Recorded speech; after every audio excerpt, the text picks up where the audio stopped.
اور یہ تہجد کی پابندی نہ ہونا ایک بہت بڑی مصیبت ہے۔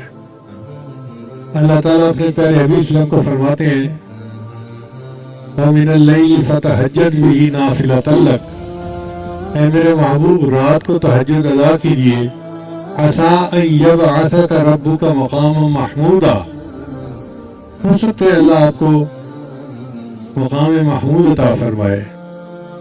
تو جیسے نبی علیہ السلام کو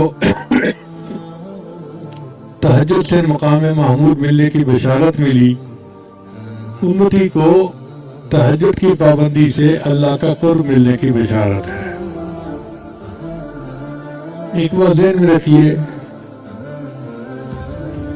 کہ تہجد کے وقت میں فرشتے ان بندوں کی فہرست میں آتے ہیں جو اللہ سے محبت کرنے والے ہیں۔ اب اگر ایک دن تہجد مس ہو گئی تو لسٹ میں سے نام نکل گیا، پھر دوسرے دن مس ہو گئی تو پھر نام نکل گیا۔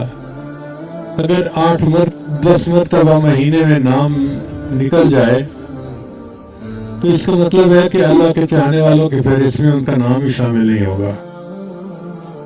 اس لیے عام لوگوں کے اوپر تہجد لازم نہیں ہے، لیکن جو سالک ہوں اور اللہ سے محبت چاہنے کے طالب ہوں ان کے لیے تہجد بہت ضروری ہے۔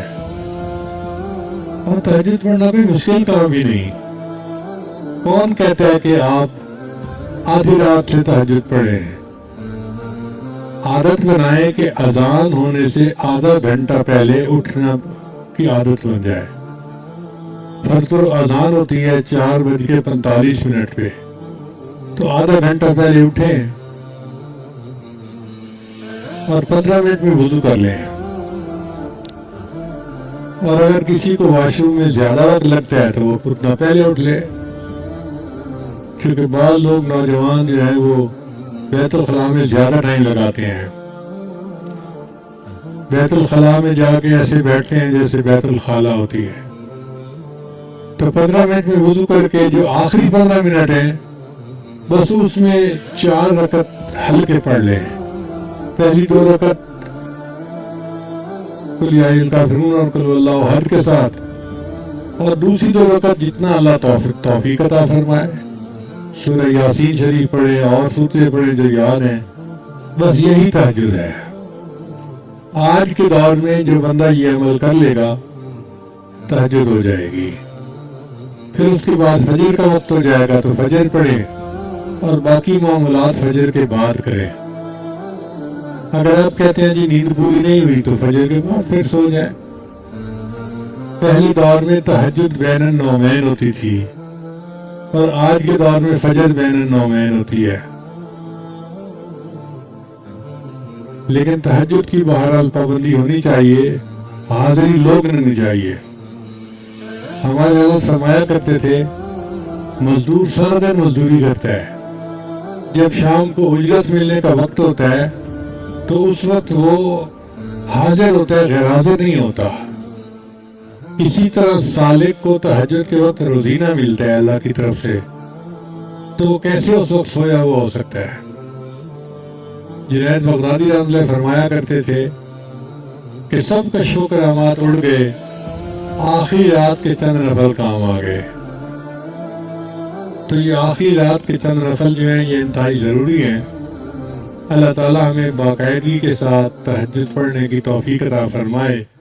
جو تہجد میں رکاوٹیں ہیں ان میں سب سے پہلی ہے بد نظری، اور دوسرا ہے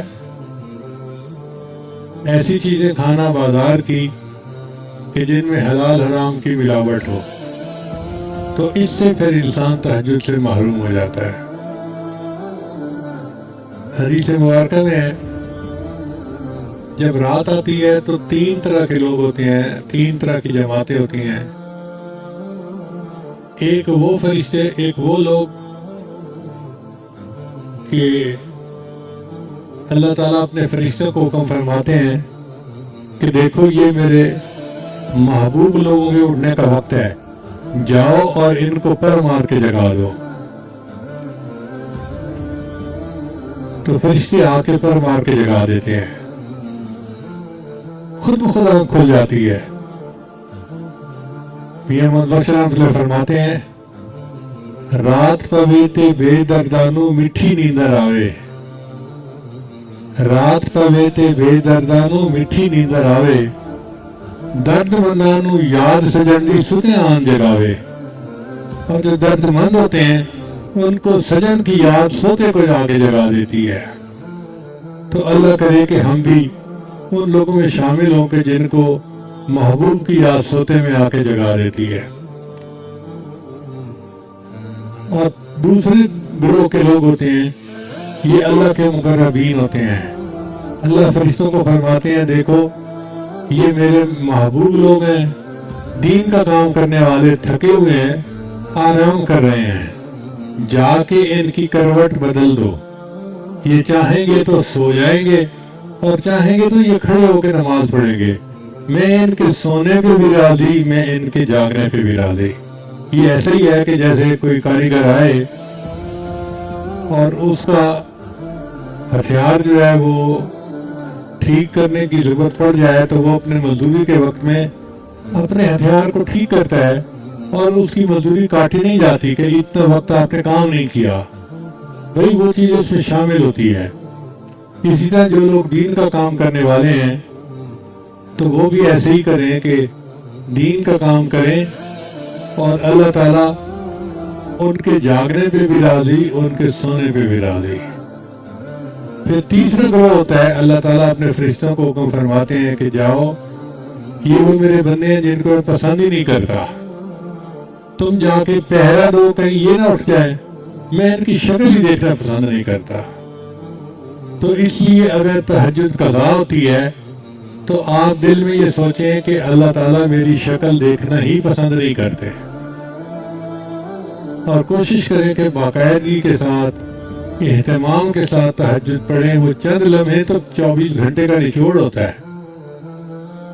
اللہ تعالیٰ ہمیں ان معمولات کی پابندی کرنے کی توفیق عطا فرمائے اور ہماری تمام غلطیوں کو، تاہیوں کو اپنے فضل سے معاف فرما دے۔